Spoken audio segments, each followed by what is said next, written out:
Douglas County Commissioners 5:30 business meeting. We want to welcome all of those who are here with us at the old courthouse and also those who are joining us online. Some of you may be here to provide public comment. The Douglas County Board of County Commissioners welcomes public comment and in advance thanks you for following these procedures. Each action item on the agenda will offer an opportunity for relevant public comment about that topic. We ask that you wait until the agenda item you're here for comes up for discussion. Comments relating to agenda items are welcomed after the board has had an opportunity to discuss the topic. We ask that you wait until the agenda item you're here for comes up for discussion. Board of County Commissioners will invite comments on topics not included on the agenda during general public comment after considering our consent agenda. This is a time for addressing issues not on today's agenda, but related to the general business of the Douglas County Commission. We will first call on folks who are here in person, and then we will turn to any online commenters who are here with us tonight. If you're on Zoom, please plan to use the raise your hand function when the time comes and listen for staff to call your name.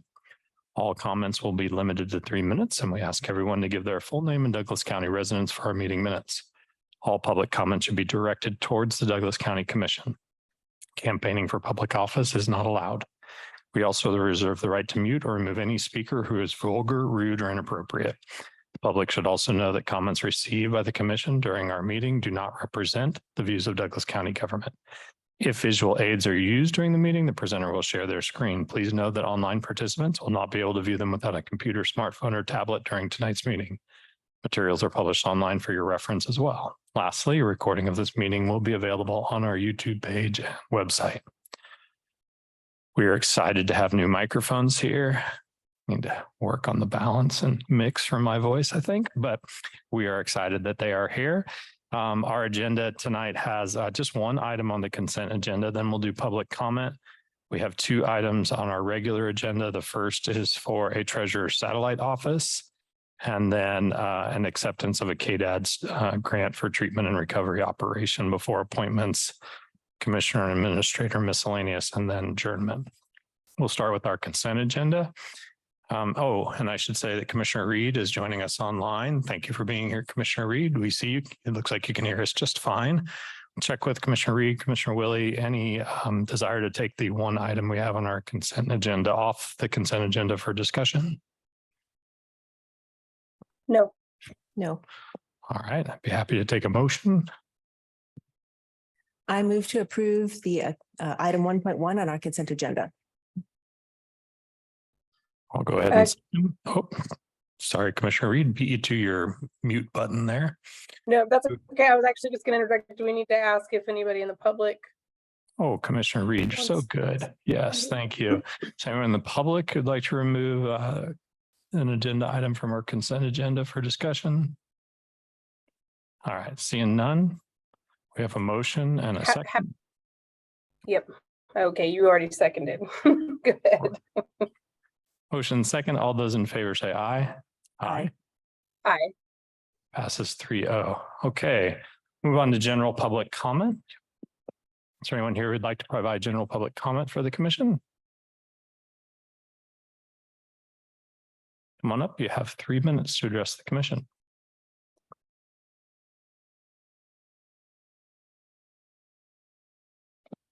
There we go. Okay. My name is Sue Herink. I live here in Lawrence, and I'm here tonight with a mutual concern. For a little background, 20 years ago, we did our due diligence looking for a place to move to with a business. Lawrence ticked the boxes and we came here.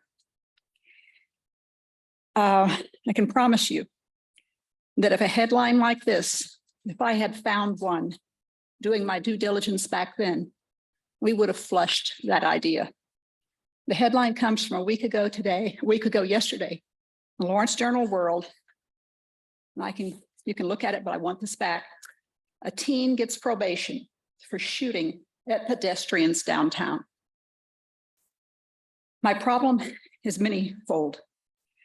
The first, right off the top, is that this is sort of like a trifecta between our district attorney, the judge involved here, and the paper.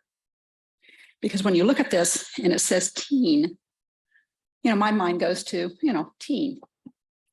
This guy was 19 that did this. He shot at pedestrians right over here. And it was caught by a policeman in a patrol car on his camera. So this is down by Silas and Maddie's, where my grandson's gone many times. I'm sure lots of kids hang out.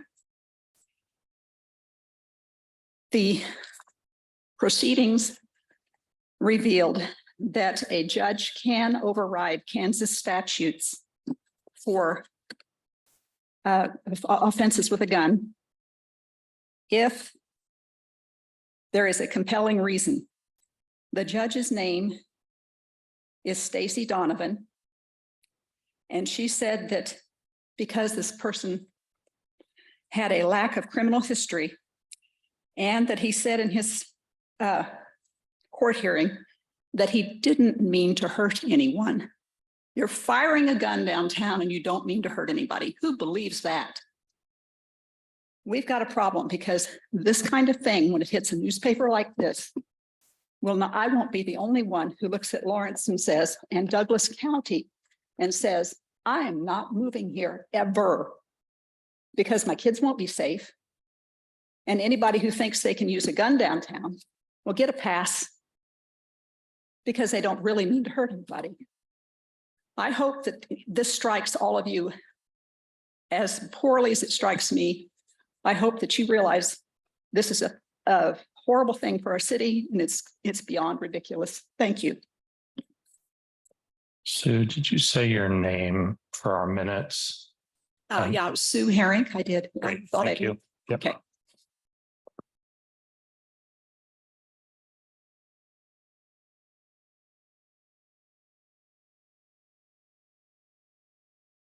My name is Joe Herring, and I'd like to start with a very short quote from Albert Einstein.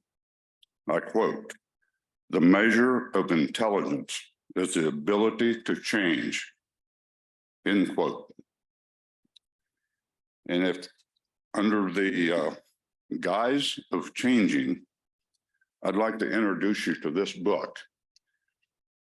$20, you can buy this book, Cause Unknown, The Epidemic of Sudden Deaths in 2021 and 2022.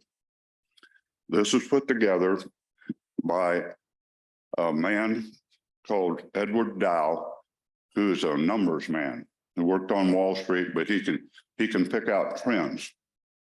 And this is basically a memorandum of all of the young, well, not all, just a portion of the young deaths that we've lost, not to COVID, to the COVID shots. And what's interesting about this book, everything he quotes in here or cites has a QR code. You can look it up. And I think if we're honest with ourselves, the last 2.5 years is no different than Nazi Germany. We had people that stood by and did nothing. Just like the Germans, when they saw their Jewish neighbors put on a train, go to a concentration camp, and be exterminated, just because they didn't like them. And we know, and this is a very good documentation, that most of these deaths have been these experimental shots. And the most devastating thing in here is the statistic that comes out of the working class, the young workers, 18 to 64 years old. The graph goes like this for 5 years, and then it goes like that when the shots were mandatory. It goes along, jumps up again. And it's very easy to see. And the life insurance people, they plan for a catastrophe that would be 10% over the standard deviation, 3 sigma. And what they found with this is that 10% would happen once every 200 years. This went up 40%. So what I'm asking you to do is to spend $20. Thank you. Anyone else here at the courthouse for public comment? Okay, we'll turn online. Sarah, is there anyone on? Okay, nobody online. We'll close public comment and move to our regular agenda. And the first item is the Treasurer's Satellite Office. Thanks, Commissioners. I'm going to ask Jay Zimmershed, our Director of Capital Projects, and Adam Rains, our County Treasurer, to come to the podium, and I'll give a little bit of an overview of how we got to this place, and then maybe we can answer some questions. In the 2023 budget process, we included funds to change satellite locations for the treasurer's office. And we increased the amount of money in the treasurer's budget for the rent available, knowing that we were probably going to need a larger location. Then, as a part of the American Rescue Plan Act funds process, the County Commission dedicated additional funds for the renovation of that said space. Jay and Adam started work on trying to find a lease location several months ago. January 8th. Yeah, in January. And I would say the market is really tough right now. I think we had some pretty particular things that we were looking for in terms of size of location, to have enough space so that additional staff could be transferred from the courthouse to the satellite location. The current location on 31st Street does not allow that. We were looking for a bigger lobby space with more room for folks to wait and if needed, and probably some back office space as well. As a part of that process, also, we were trying to find a location, a little bit of a distance from the courthouse so that, there really would be two locations to do this work. As a part of that, I would say Adam and Jay did a ton of due diligence to try to find a lease rate, and they would come back to me with lease rates that I was just like, oh my goodness, this is at this rate, we really should look at purchasing a facility, a building, because the payback rate from what we were going to be spending on the lease really just didn't make the investment worthwhile. So then the search was expanded to include possible purchases of properties and buying the real estate. That opened up a few more locations. Jay and Adam and our buildings team and our IT team toured several sites, several different places, and landed on the site in front of you today in terms of selecting that site to be our new satellite location. Jay and Adam, do you want to talk a little bit more about that search process or any of the things that that we went through to kind of come in on this particular location? I'll start. As we were looking at the various projects or possible sites, we early on in this process, we did a program for the treasurer's office, which gives us a square footage of what would be ideal. And so that was really guiding a lot of what we were looking at in terms of size. And strangely, there really wasn't a whole lot available right at that exact square footage. And so that helped us kind of dial in. We did look at, I think it was as many as 11 different properties, a blend of for sale and for lease. And to Sarah's point, it was, when you look at the idea of purchasing versus leasing, that delta where at some point you would be expending the same amount of funds looked like about 5 years out. And by buying on most of those properties. So when you look at buying, you own the property at the end. It's no different than leasing a car or buying it, really. But and so there was a lot of work put into figuring out the right spot. I think a lot of it has to do with visibility, making sure that we're visible to the public so they know where to find us. And also, I think looking at that site or whatever that possible solution might be to improve not just accessibility in the way of ADA, but just the ability for everyone to get in and use the space. This building has its challenges because of its age, and so making sure we were public friendly and public accessible, public visible was really important.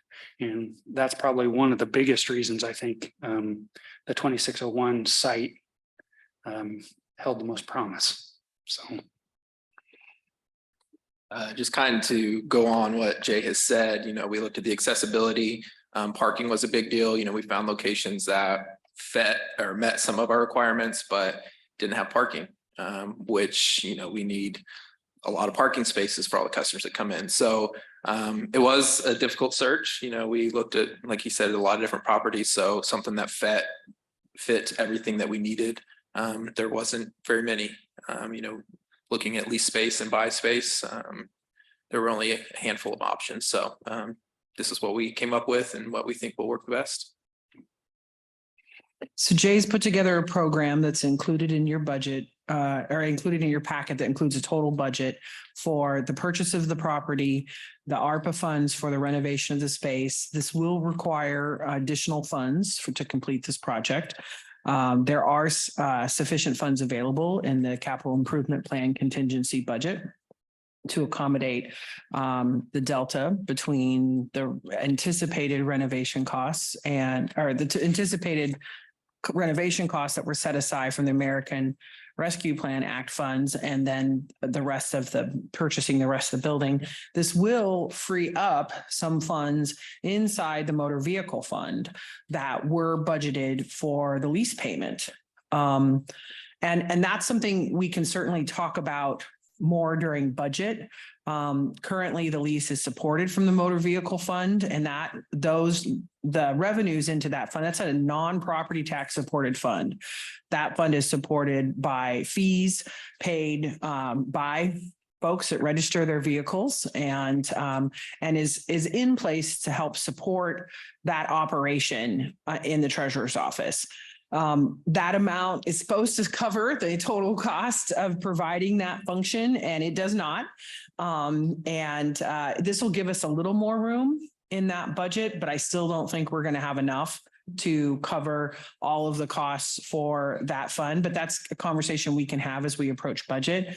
Adam and I are certainly available to talk about those fees. We do have some flexibility in them in terms of how they're set, what they go for, how they're put together. Currently, right now, folks that come into a satellite location pay that $5 fee on a renewal, not on a title transaction, but on a renewal. If they come in here to the courthouse, they do not pay that fee. If they renew their vehicle online or via mail, they do not pay that fee. I think Adam and I have talked about a desire to try to not make a distinction between the satellite location and the courthouse, so that folks really, that location will be bigger. It should be quicker for folks to get through in some ways. So I think we will probably try to come up with a recommendation, hopefully in advance of budget, but definitely as a part of budget. If not, that gives the commissioner some options as to how to modify those fees. But commissioners, that like those fees aren't going to cover the cost of this project, and they really are there to help support the operations of the motor vehicle registration process. Just to go on those fees. So motor vehicle, the fees that we get from folks registering their vehicle, there's maybe one or two counties in the state of Kansas that motor vehicle fund actually covers all costs of motor vehicle operations. So it's not just a Douglas County thing, it's statewide. So most other or all of the other counties are somewhat supported by property taxes. So it's not just us, it's everywhere. We've tried with legislation to change that, but you know how things go with that. So just a little information on that. I'd say we stand for questions that commissioners might have on this project. Well, Adam, you did anticipate my first question, so good, thank you.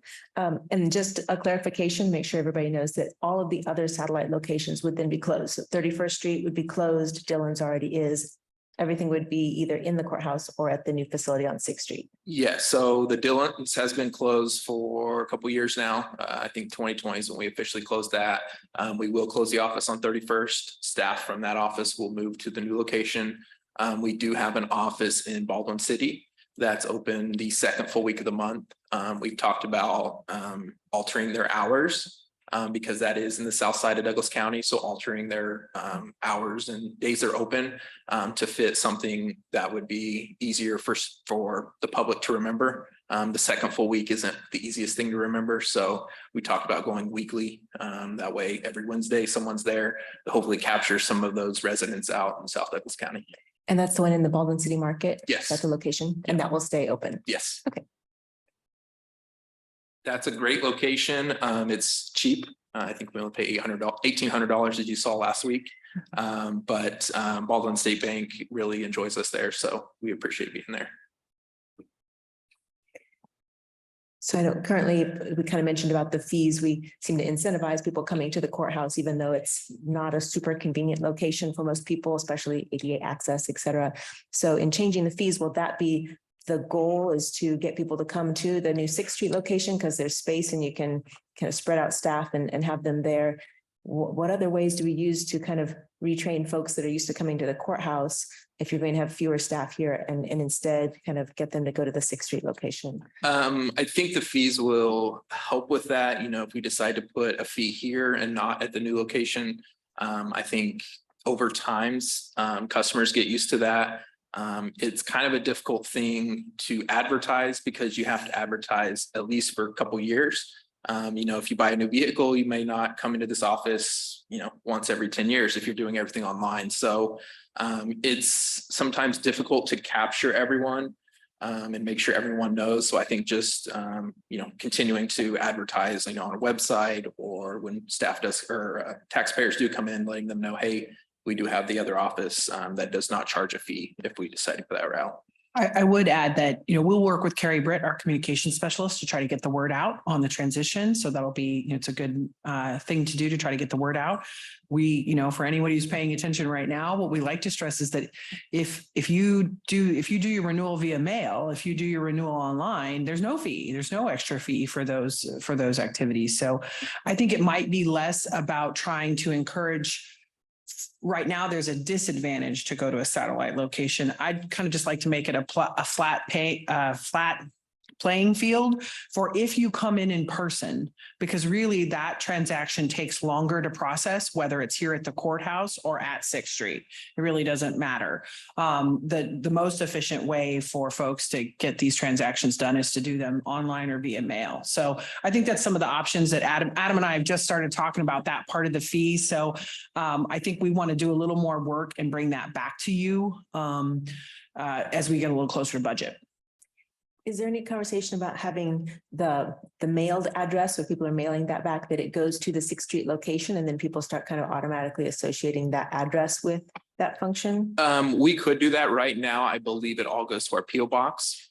So it doesn't come here at all. So I hope there's not much association with that, but you know, I think this just being the courthouse, it's what people are familiar with and what people are comfortable with. So I think a lot of our staff saying, hey, go to the new location instead of you have the options to come to both, you know, when we're on phone calls and stuff like that, really pushing the new location rather than coming downtown to help reduce the traffic here. And I'd say your queuing system helps with that a little bit too. If folks are looking online and they want to see what the wait times are, that queuing system will tell, like if there's a longer wait at the courthouse versus a shorter wait on West Sixth Street, you know, decide how you want to spend your time. Commissioner Reed, any questions? Okay, I have just a couple. First one's for Jay. Jay, can you talk about the review of systems you did? We had another building satellite office we purchased recently and then had to come in later and update some HVAC systems. Did you review the systems on this purchase to make sure they were in good shape? We did. We had our buildings and grounds group out to kind of walk the facility. And there's a real blend out there. This building was originally built as 4 small office suites. If you look at the drawings, you'll see we're proposing some pretty significant changes on the inside. And so we'd be updating those systems as part of this. And we, the county, would be maintaining those systems as part of it being our building. We did tour. I think it's important to realize that before you is the purchase agreement for consideration, but truly, there's a 30-day due diligence period where we'll be allowed to bring other groups in if we so chose for hazardous materials, structural groups, however, to still look at that and be sure that we're getting what we think we're buying. And so, yes, we've visited the building multiple times already to be sure it is what we're thinking it is. So. Adam, can you go over the services? Thanks, Jay. Yeah, Adam, can you go over the services that will still be here at the courthouse? Is it the same here as the courthouse? I mean, this is significantly larger than our current office is.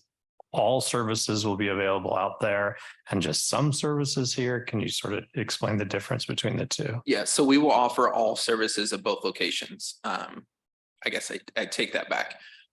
We will offer all motor vehicle services at both locations and all tax.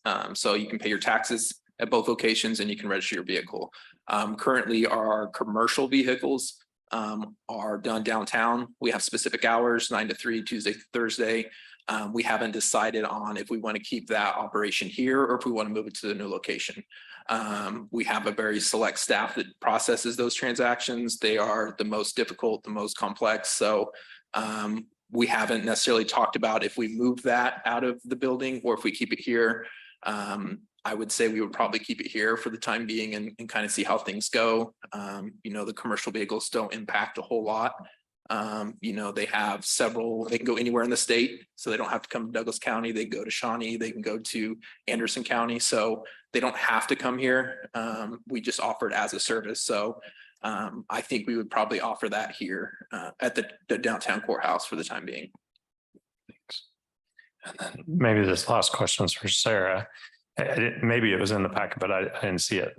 What are we paying now in rent at 31st? Do you have an idea of that? So we were paying around $30,000 a year, but we had anticipated that the increase because of the increased size would be 80,000. So included in your budget for 2023 is an $80,000 lease payment that will now go down to 1,800 to cover the Baldwin City Market location. Okay. All the questions I had. Adam, what about your office and some of the back office kind of functions? Because you are extremely crowded where you are in the courthouse, and then this offers additional space. Are there other things besides customer facing activities that will happen at the new location? We will probably move 1 or 2 the back office clerks. So we have 3 individuals back there right now. So we'll possibly move 1 or 2 over there. We will have a supervisor out there. That way, if any issues arise, we'll have someone who's able to step in and not jump off the front line. So as of right now, we plan on 1 to 2 and at least a supervisor. My office, I'm not for sure. We have space built out there for at least 2 offices. So whether that's myself, a supervisor, or the deputy treasurer, I think those are still unknown at this time. Okay. And last questions for Jay. In terms of the parking lot space, is that also part of the agreement that gets worked out? How much of the parking lot space is responsible with this building and would go with the purchase versus other shared spaces? Because it looks like the neighboring location also shares the same parking lot. Yes, Commissioner, the property was originally designed kind of as one unit and it's now been kind of parceled out. On the piece of property that this building sits on that we would theoretically be purchasing, there are actually, I think it's 51 parking stalls. So it's really pretty significant in terms of the amount of parking that's available specifically for our building. Is that what you were asking? So it's not a shared, there are 51 Shared. spots that go with this Yeah, building. well, that's that is a bit of a gray area because parking stalls that go head to head. Yeah. There's nothing in between them. There's a mysterious property line in there, but could somebody park over here? Yes, theoretically. Maintenance for the outside of the building, we're still working through, but we believe that will be a shared component with the rest of the groups. So snow removal, mowing, all that happens. I don't believe that those components would happen by our buildings and grounds group.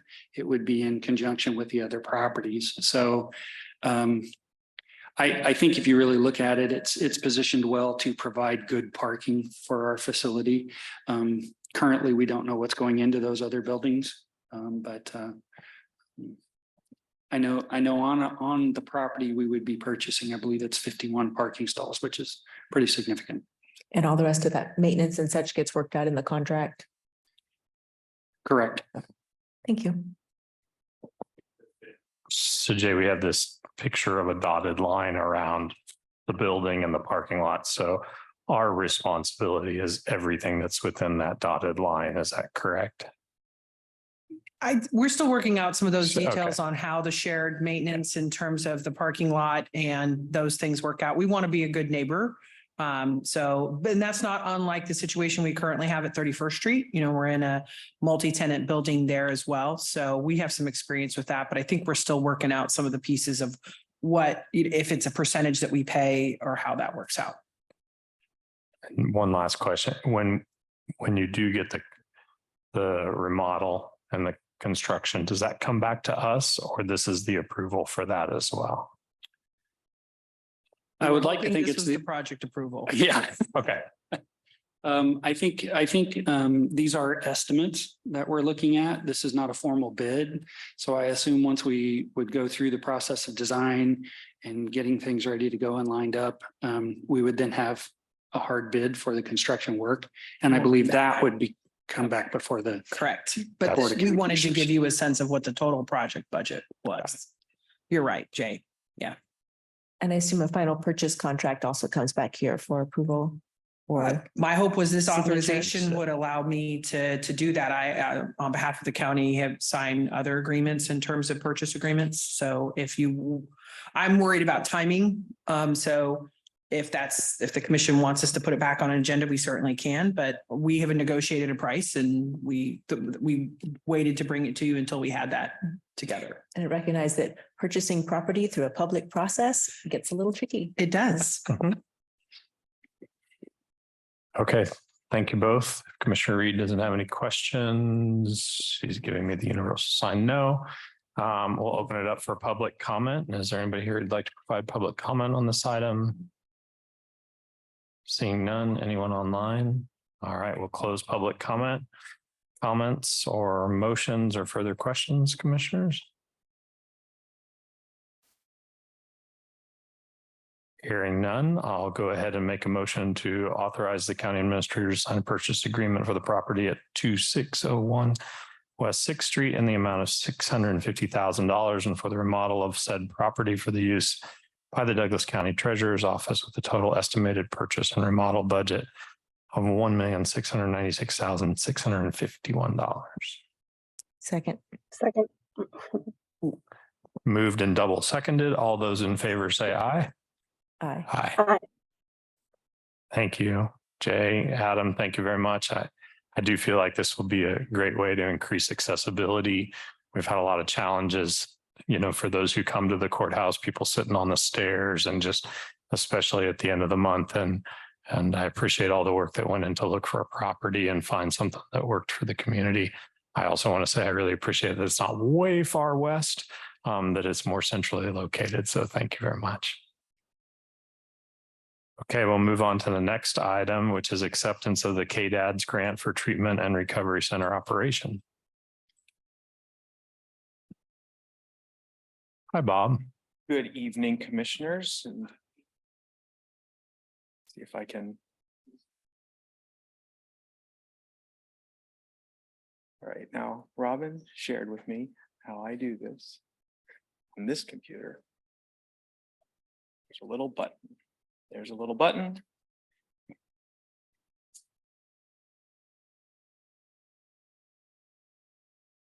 Good evening, Commissioners. Bob Tryansky, Director of Behavioral Health Projects for Douglas County. And we staff are, we are excited to bring you some good news and a reason for a sigh of relief and a reason for celebration tonight. After a season of complexity and just some really good work on behalf of all of our partners that have been involved in our improving our behavioral health system of care. Treatment and Recovery Center has been open. This is its third week now. And last week, we got final notification from another one of our critical, crucial, essential partners, and those are our friends at the Kansas Department of Aging and Disability Services, or KDADS. What we would like to share with you tonight is a funding commitment from KDADS for the ongoing support and operation of the Treatment and Recovery Center. We've been talking for quite a while about the work that we're doing, not just to bring the crisis center online, but to build that ideal crisis system, that continuum of care, that integrated system of care that allows people to move from crisis and illness as a norm to recovery and prevention as a practice. It's important work. It's complex work. It's complicated. There are a lot of challenges as we've been through a season of challenges. And those challenges don't go away just because the doors are open. One of the challenges is, scaling a 24/7 crisis system that's available 365 in a community of our size in the state without Medicaid expansion. And we've talked about these complexities. What we want to focus on tonight, though, is some of the issues and challenges we face in creating sort of stability and sustainability for the TRC. So, how do we maximize outside funding sources and foster transparency, accountability, and continuous quality improvement while minimizing competition between agencies?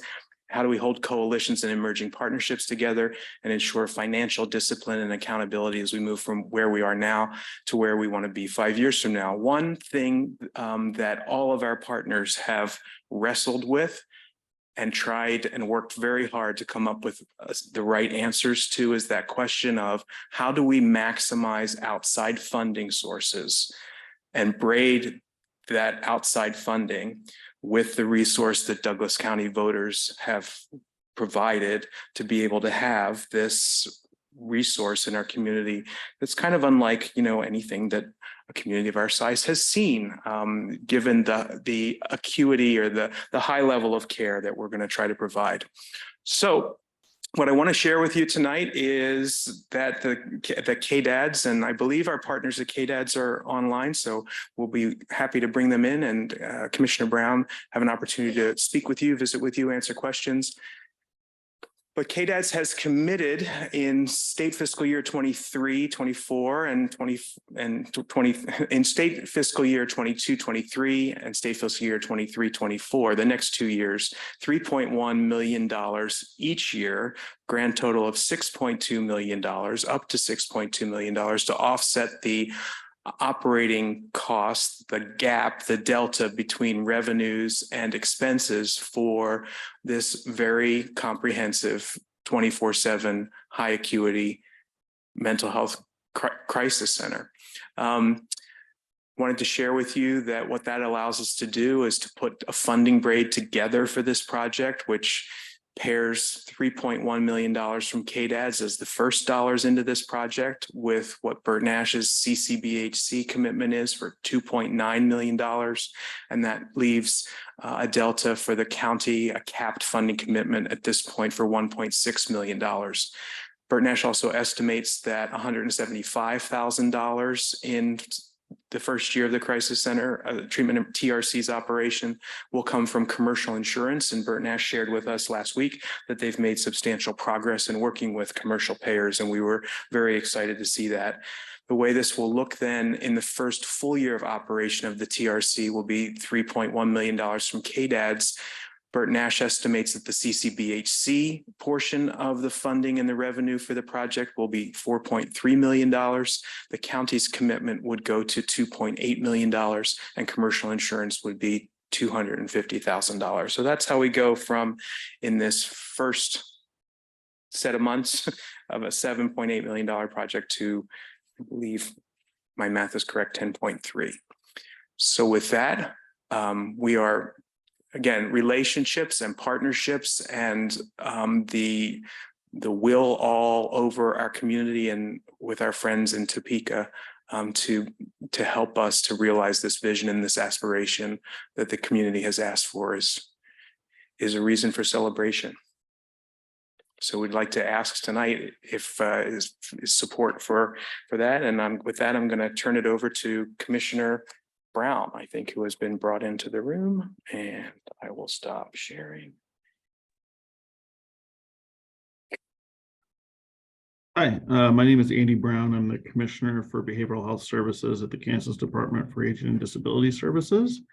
And I'm here today just to help answer any questions that the commissioners might have about the funding or the agreement. We are excited about this partnership and we're ready to move forward. Andy, appreciate that. Thank you, Bob. Commissioner, do you have any questions for Andy or Bob? None from me. I do have a couple, and they are mostly to do with Appendix B, the scope of work. And anyone who would like to answer them is fine. I'm just trying to kind of see what the parameters are that to make sure that what would have to happen to make the funding insecure. I mean, I appreciate all of the work that's gone into us and the agreement that we have in front of us. But like the, let's see, 90 days, section 2. So yeah, for each of the, section 2 outcome goals. And it'd be number 3 within that, like the crisis stabilization unit opening within 90 days, within 90 days of the time we've signed this document. And I know that those steps are difficult and are still coming together. Is that something that has some flexibility if needed, or is that a hard and fast? We must have that within 90 days. That window is actually more generous than the agreement that and the timeline that Burt Nash and Douglas County agreed to. Yeah, we've already met that goal by opening up on April 10th. Well, that was the goal for the access center, which is begin within 90 days, and then 23-hour observation is within 90 days. And crisis stabilization is within 90 days. I assume that only the furthest one out would have any difficulty. The crisis stabilization. So the crisis stabilization, and Patrick Schmitz is joining us as well. I believe the anticipated start date for the observation unit and the crisis stabilization unit, Patrick, am I correct, is May 25th? Yeah, Patrick Schmitz, CEO Burt Nash. We are on target to open both stabilization and observation on the morning of May the 25th. So we will definitely meet the timeline set out. Thank you. And that was with the peers. So peers with lived experience to be on call from 2 a.m. to 8 a.m. Do we have a peers agreement, or I know some of that was going to happen with DECA and some of that was going to happen with Burt Nash. So probably both of those would qualify. We're still my understanding, I've had conversations with Patrick that those negotiations are ongoing, but to get that final agreement between Burt Nash and DECA together, but I think we believe we'll be able to hit that target. Patrick, do you mind if I ask you? Yeah, I am happy to answer that question. We are making substantial progress on that agreement between Burt Nash and DECA. It is our intent that 100% of the peer services that will be provided at the TRC are provided by DECA. That doesn't mean that peers from outside organizations may not come in and meet a client as they get ready to transition out, that kind of thing, to help establish a connection. But all the peer services are envisioned to be provided by DECA at this point. And like I said, we're making substantial progress. Lori and I actually met just a couple hours ago, worked through some more details. And so we're making good progress. And that timing doesn't put anything in jeopardy if we sign this now. I mean, everything is good to go in terms of meeting the agreement in front of us. I just don't want to put any pressure unduly. Yeah, no, it's my understanding that, I mean, and Commissioner Brown and Kate has been involved in the conversation throughout this. So he's very aware where we're at with things and that some timelines won't hit exactly. But there's a lot of understanding and flexibility with that towards achieving success. Okay, and my last question is probably for Sarah, and this is just a kind of housekeeping. There are two sections at the end of that are highlighted in red. I took them to be highlighted and others took it to be that they were stricken out. Can you explain how we're supposed to read items 4 and 5 in Appendix B? I clarified with Commissioner Brown earlier today, those materials have already been submitted to KDADS. We just simply didn't join them to the agreement. It was the detailed line item budget that KDADS had quite a bit of time back. So it was just highlighting that they were not included, but they've already been submitted. And Commissioner Brown can correct me if I'm wrong there. Yeah, so for item number 4, which is what the state will provide, is once we have our, anytime we update those draft regulations for the CIC, we'll provide the county with another copy of the updated draft until we have a finalized version. That way they can continue to move towards meeting those regulations for licensure. And then for section 5, this grant is intended to be a pass-through to help cover, costs that the TRC incurs providing services to people that are uninsured or otherwise unreimbursed due to their coverage. So our intent is for, the county to use these dollars to help pay for the operations of the TRC. And so that language is just there to help clarify that that's the intent of these funds. And then we already have, I believe, a copy of the operating agreement that's been executed between the county and Burton Nash for the operation of the TRC. So these couple points that are in red, they're just I part of think the it was a agreement. There's- typo that they were still left highlighted. That's kind of what I was getting at, because Yeah. all of those things seem very reasonable to be in here, and I Yeah, it didn't know was if they were in simply or out. in our Okay. rush to try to get this done and through concurrence, we did not clear the highlight.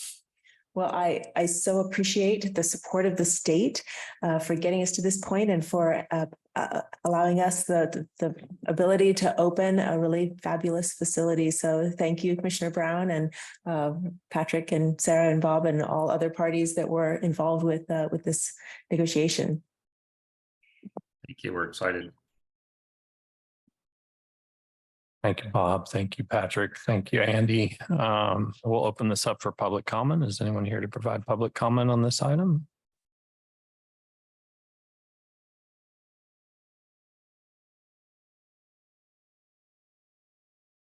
Signed in. Gotcha. This is Gene Dorsey, Lawrence, Kansas, already signed in earlier. I wanted to direct your attention to paragraph 28A, which says that the grantee will keep their books and records in accordance with generally accepted accounting principles.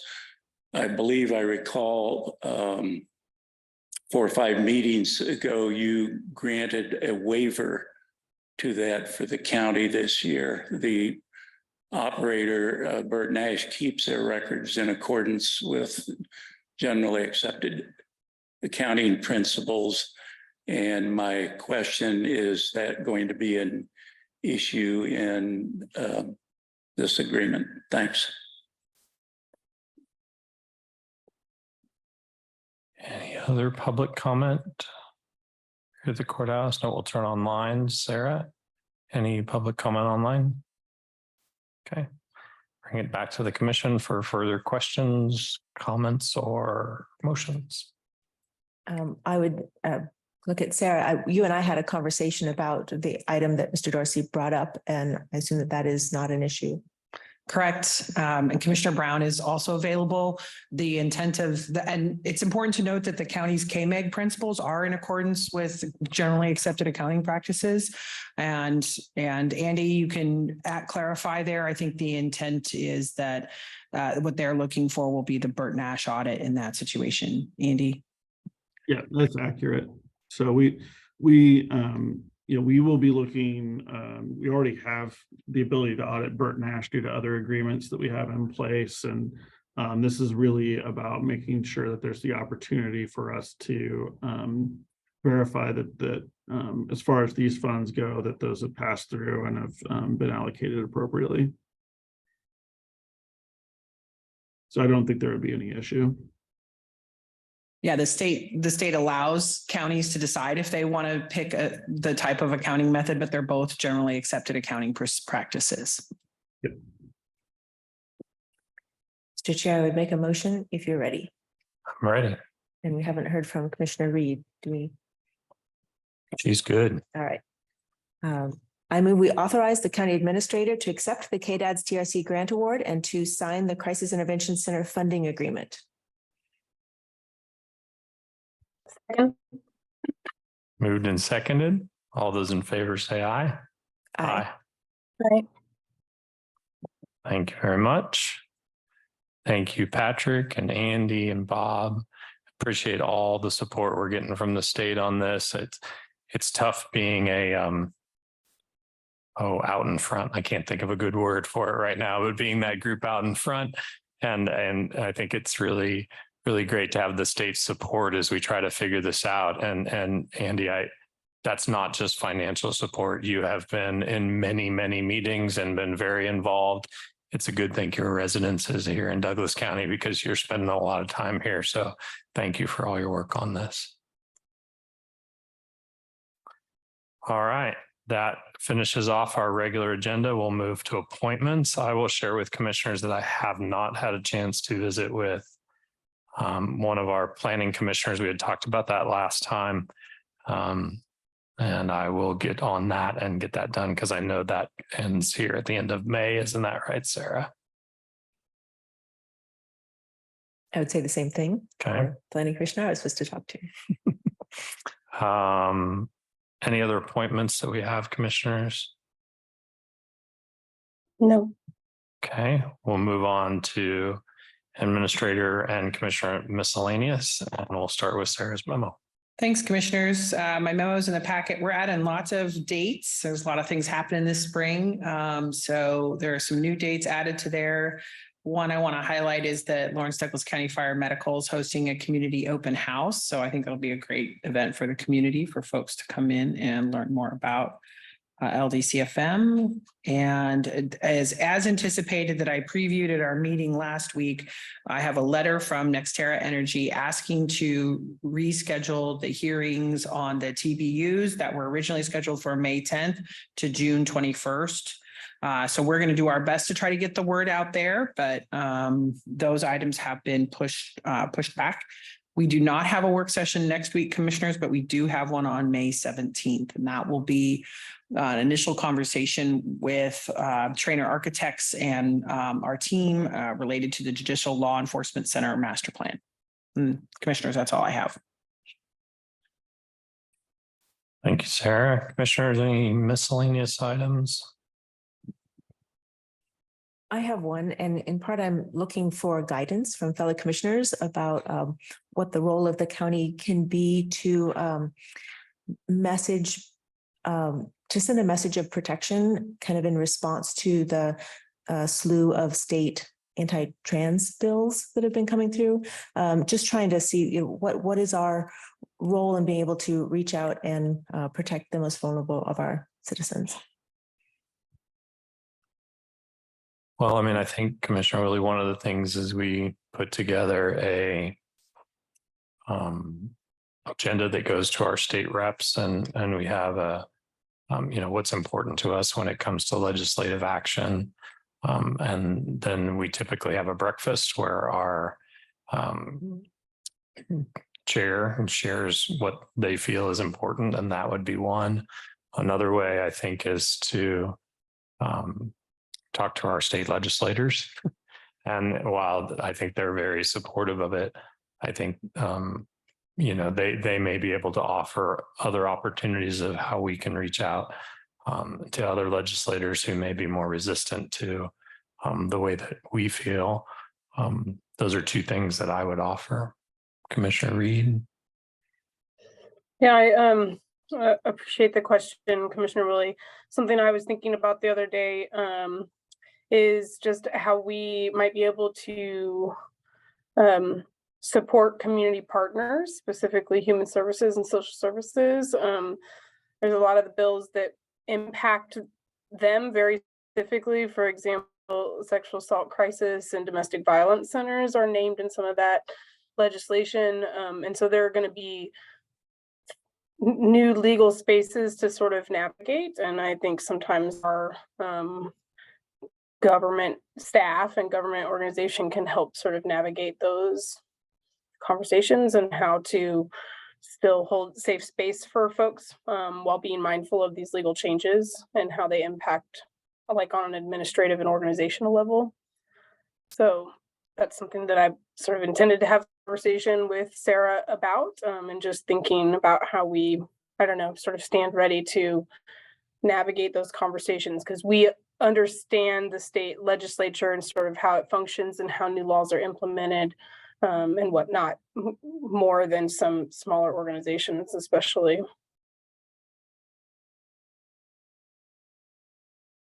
So thank you both. ahead. I'm happy to have further conversations or just hold open that door for what we can be doing through our partner organizations, I think is especially valuable. So thank you.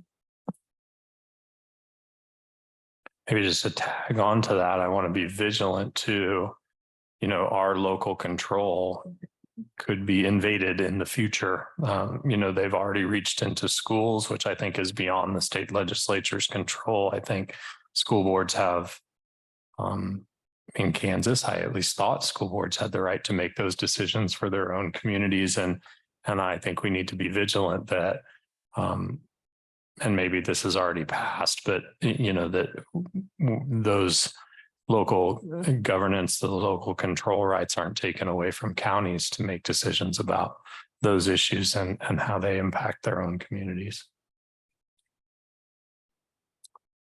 Last thing, just some calendaring things. I know that this Friday is the VNA fundraiser. I don't know if any other commissioners are going to be. Yep, Commissioner Willie's shaking her head yes, so we may need to notice that. Can you send it to us? Because I don't think. Yeah, have I a will copy send of it to you. I think 2 of us will be at that, and I think more than one will be at the Justice Matters General Assembly on Sunday.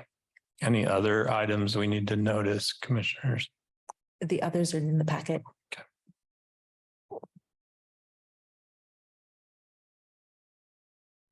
All right. Except, do we have the homeless outreach plan dates in the packet for possibly having more than one of us there? We can get Tomorrow those and the noticed. 18th. We can get them noticed Okay. that the public events. Okay, I don't think that would surprise anyone that commissioners might be there. Yep. All right. If there's nothing else, we're adjourned. Bye, y'all. See you next week.